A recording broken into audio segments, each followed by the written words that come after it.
Setelah Sarpakenaka tewas, menyusul anak-anak Prabu Dasamuka, dan Patih Prahasta gugur di medan laga. Membuat dendam Prabu Dasamuka semakin menjadi-jadi. Prabu Dasamuka memerintahkan beberapa pasukan untuk pergi ke Gunung Gohkarna, untuk membangunkan Kumbakarna dari tidurnya. Namun Kumbakarna dengan jalan apapun tidak bisa dibangunkan. Pasukan Prabu Dasamuka kembali ke Alengka, melaporkan kepada Prabu Dasamuka bahwa Kumbakarna tidak bisa dibangunkan. Prabu Dasamuka kemudian memerintahkan kurir untuk menemui Prabu Sumali, agar anak-anak Kumbakarna, Kumba-Kumba dan Aswani Kumba maju ke medan laga. Kedua anak Kumbakarna tidak pernah berurusan dengan Alengka. Mereka tinggal di Panglebur Gangsa, tinggal bersama dengan ibunya Dewi Kiswani dan eyangnya Prabu Sumali. Prabu Dasamuka mengirim utusan ke Panglebur Gangsa meminta kedua anak Kumbakarna berangkat ke medan laga. Usia Kumba-Kumba dan Aswani Kumba masih belasan tahun, belum dewasa. Prabu Sumali melarang kedua anak Kumbakarna pergi ke medan laga. Dewi Kiswani pun merasa berat hati untuk melepas kedua anaknya, lagi pula belum ada restu dari ayahnya, Kumbakarna. Akhirnya Prabu Sumali menolak pesan dari Prabu Dasamuka. Prabu Dasamuka marah-marah, mengetahui perintahnya ditolak oleh kakeknya. Prabu Dasamuka akhirnya memerintahkan beberapa pasukan untuk menjemput kedua anak Kumbakarna. Prabu Sumali dan Dewi Kiswani dengan berat hati melepas Kumba-Kumba dan Aswani Kumba menuju medan laga. Kedua anak Kumbakarna pun berangkat ke medan laga disertai dengan pasukan prajurit Alengkadiraja.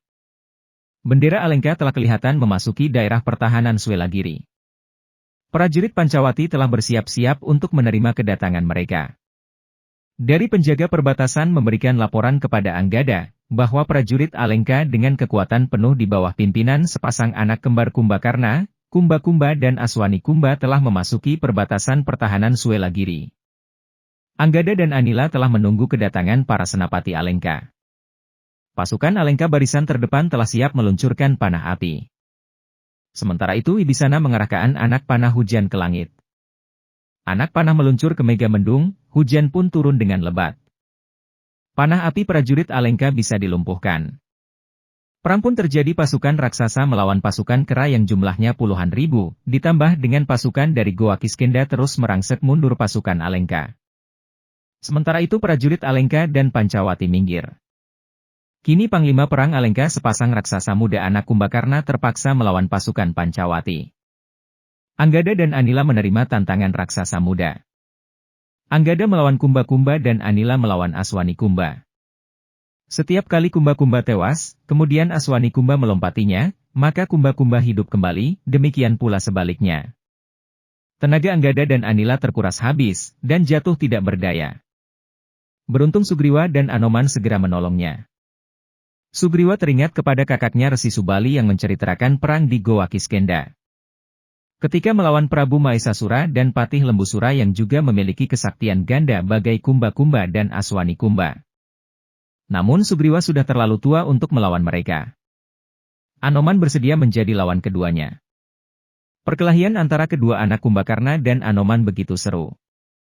Kedua anak Kumbakarna merasa percaya diri dapat mengalahkan para satria Pancawati.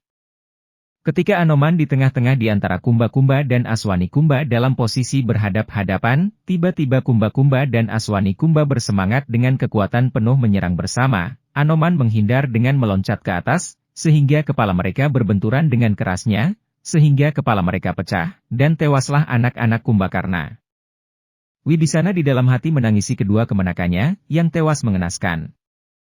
Mengapa anak yang baru belasan tahun usianya, maju ke medan perang? Keduanya menjadi pahlawan Alengka yang dibanggakan. Prabu Dasamuka semakin berduka dengan kematian Kumba-Kumba dan Aswani Kumba. Kini saatnya tokoh Alengka yang tersimpan di Gunung Gohkarna, sudah saatnya harus dibangunkan dan berangkat ke medan perang mempertahankan Alengkadiraja. Pasukan Alengkadiraja di bawah komando langsung Prabu Dasamuka telah berangkat menuju Gunung Gohkarna. Ikut dalam rombongan Teja Mantri Togok dan Sarawita. Pasukan juga membawa makanan untuk Kumbakarna. Sesampai di tempat Kumbakarna bertapa, Prabu Dasamuka memerintahkan para prajurit membangunkan Kumbakarna.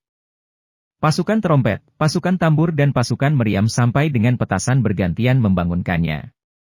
Namun Kumbakarna tidak merasa terusik sama sekali. Prabu Dasamuka menjadi kehabisan akal. Akhirnya Teja Mantri Togok menghadap Prabu Dasamuka, bahwasanya ia bersedia membangunkan Kumbakarna kalau mendapat perintah dari Prabu Dasamuka. Prabu Dasamuka mengizinkan Teja Mantri Togok untuk membangunnya. Teka Mantri Togok mendekati kaki Kumbakarna, dan dipeganginya jempol kaki kirinya, kemudian dicabut wulu cumbunya. Begitu tercabut, Kumbakarna langsung bangun, kedua tangan dan kedua kakinya menghantak keras sekali, sehingga tanah menjadi bergetar. Beberapa orang pasukan yang ada di dekatnya, sempat terinjak dan terpukul oleh kedua tangan dan kedua kakinya. Kumbakarna merasa senang Prabu Dasamuka mau mendatanginya dan Prabu Dasamuka telah memberikan maaf kepada Kumbakarna. Makanan dan minuman diberikan kepada Kumbakarna. Makanan dan minuman Kumbakarna beberapa gerobak pun habis. Setelah selesai makan dan minum, Prabu Dasamuka baru menjelaskan maksud kedatangannya. Berkatalah Rahwana, "Oh, Kumbakarna, aku membutuhkan tenagamu, dengarkanlah baik-baik kataku. Negerimu hampir hancur berantakan, karena kamu hanya tidur mendengkur tidak menghiraukan. Semua senapati dan perwira Alengka satu persatu gugur. Kini negerimu diinjak-injak kera dan munyuk-munyuk Wadya Sri Rama dari Maliawan. Sekarang mereka berkemah dan berbaris di Gunung Suelagiri. Kini, apakah baktimu kepada negara dan bangsamu?" Tetapi Kumbakarna tak sepatah kata pun menjawab. Sedang Rahwana hanya mondar-mandir seolah-olah kehabisan kata, kemudian mengeluh sambil menghempaskan diri, duduk di singgasananya. Setelah sadar berteriaklah kembali meneruskan pidatonya, "Oh Kumbakarna, kini seluruh harapanku tinggal kepadamu, ketahuilah bahwa kedua anakmu, Kumba-Kumba dan Aswani Kumba serta Paman Prahasta pun telah gugur pula. Terjunlah ke medan laga adikku, bunuhlah Rama dan Laksmana.